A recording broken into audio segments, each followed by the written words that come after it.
ভবে গেল রে জানা কারো রবে না এ জীবন যৌব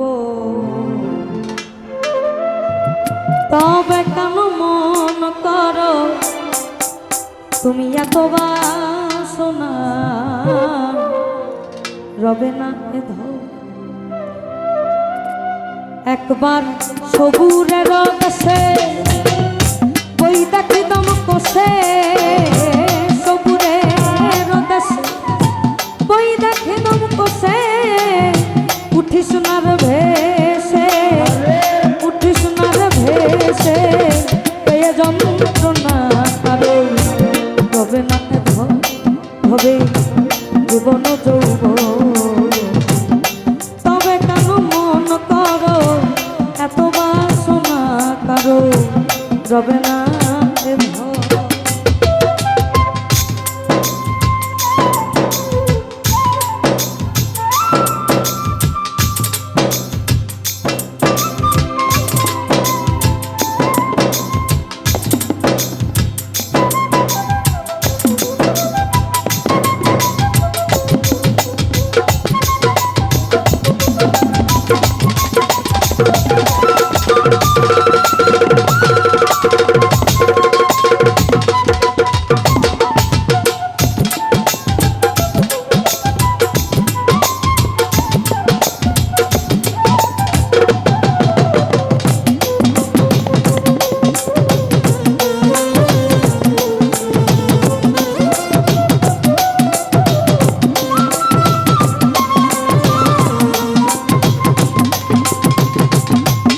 হবে যে করে কালা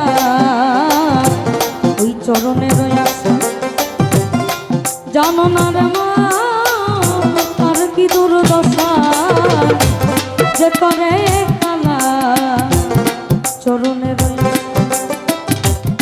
জানো না রে মা তার কি দুর্দশা ভক্ত বলি রাজা ছিল তার সর্বস্ব ধন নিল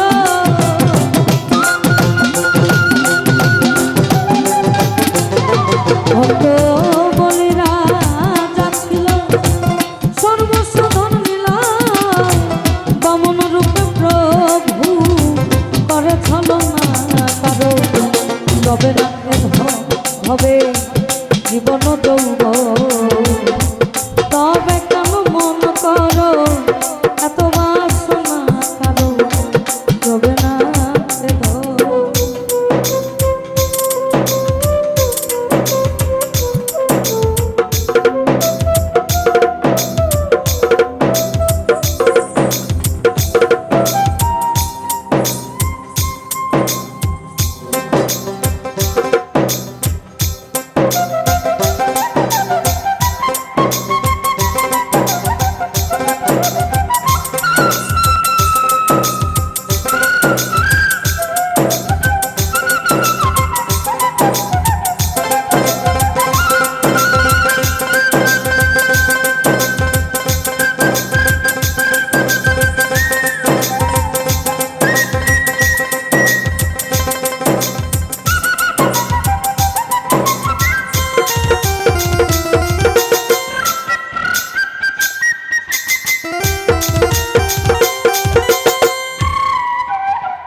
চরিত্র ছিল দৈত্য ধামে, কত কষ্ট হলো তার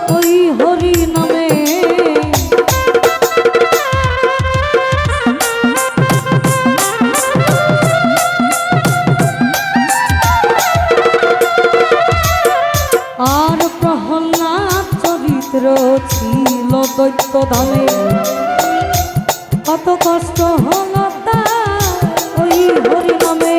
তারে আগুন পোড়ালো আমার জলতা ডুবালো,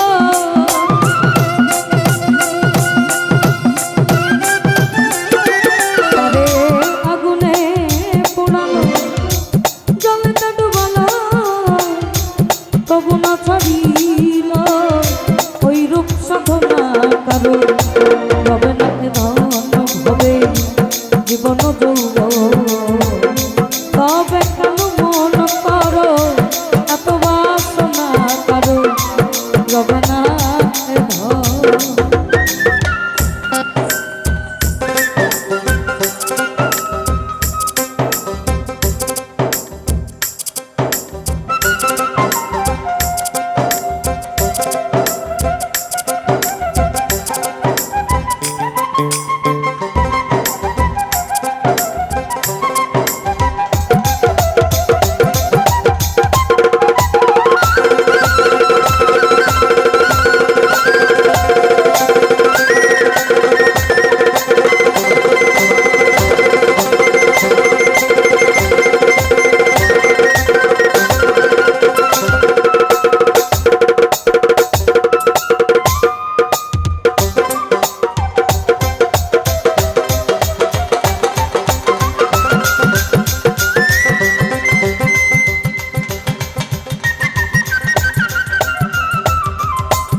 ধন কাহিনী শুনে। কর্ণ রাজা ভাবে বড় দাতা ছিলেন। ভোকালটা ক্লিয়ার না, এটা জাস্ট আপনাকে শোনানোর জন্য। I need clear and soft voice. ভগবান নারায়ণ আমাদের কর্ণ রাজার দরজায় আসেন ফকির বা ভিক্ষুক বেশে। উনি খাবার খাবেন, বাংলা ভাষা যেটাকে বলে সাধু এবং চলিত ভাষা। উনি আসার পরে নারায়ণের কাছে বা নারায়ণ কর্ণরাজার কাছে বলে, সদ্য জন্ম নবজাতকের আমি মাংস খেতে চাই। কর্ণরাজা পুরো দেশ খোঁজেন, কিন্তু সদ্য নবজাতক আর খুঁজে পায় না।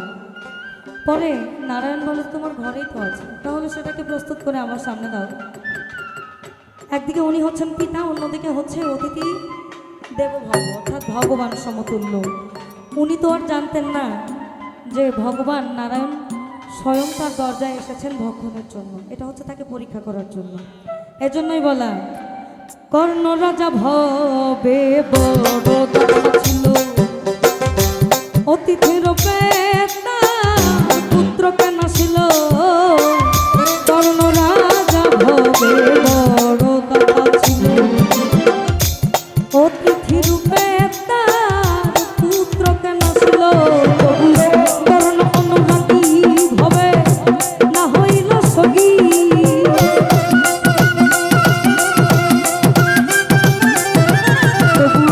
কর্ণ অনুরাগী না হইল সগী। অতিথির মন করে সান্ত্বনা কারো, রবে না ধন ভবে জীবন যৌবন, তবে কেন মন করো এত বাসনা করো। রবে না ধন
ছিল সর্বকালে, শক্তিশাল হানিল তাহার বক্ষস্থলে। তদ্রূপ আবার হালিম বয়াতি সাহেব বলেছেন, ওরে মুর্শিদ রঙে রংতে যা, ওরে মিলন করা, মুর্শিদ রঙে রংতে যা,